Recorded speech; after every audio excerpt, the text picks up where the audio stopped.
Welcome to the Dino's kitchen. Samayapuram கோயிலுக்கு evening 5 மணிக்கு reach ஆகிட்டோம். கூடைக்கு பூவெல்லாம் எடுத்து அழகாக ரெடி பண்ணோம். நிறையா பூ வாங்கிட்டு வந்திருந்தோம். குண்டுமல்லி, அரளி, ரோஜா, தாமரைப்பூ, செவந்தி, மடிக்கொழுந்து, மருந்தாணி, கனகாமரம், சங்குப்பூ, இட்லிப்பூ, இது மாதிரி நிறையா பூ வாங்கிட்டு போனோம்.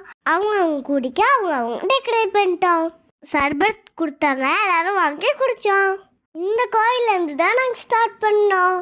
4 வீதி சுற்றி வந்து அப்போ தான் சாமி பார்க்கணும் போனோம்ல. ஜாலியாக நாங்களாம் பேசிகிட்டே வந்தோம். கூடையில் மஞ்சள் கயிறு, மஞ்சள் குங்குமம், வளையல் இதுவும் போடணும். குறும் பண்ணாமல் அழகாக சுற்றி வந்துட்டோம். நாங்கள் ஒரு ஊர்லேருந்து இந்த மாதிரி நிறையா பேர் வருவாங்க. மாரியம்மன் சாமி வந்து பச்சை பட்டணி விழுந்து எடுப்பாங்க. அதனால இப்படி போய் சாமி கும்பிட்டா நல்லது. ஒரு பாசிட்டிவ் வைப் தான். மெயின் என்ட்ரஸை லாக் பண்ணிட்டாங்க. உள்ளே போயிட்டு அழகாக சாமி கும்பிட்டு வெளியே வந்தோம். கொஞ்சம் கூட்டம் தான், அட்ஜஸ்ட் பண்ணிக்கிட்டோம். நாங்கள் நிறைய ஃபோட்டோஸ்லாம் எடுத்தோம்.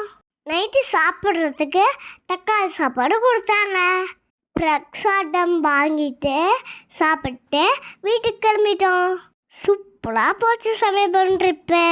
அவ்வளோதான். டாட்டா பாய். லைக் பண்ணுங்கள், கமெண்ட் பண்ணுங்கள், ஷேர் பண்ணுங்கள். பாய் சுட்டீஸ். தேங்க்ஸ் வாட்சிங். See you back.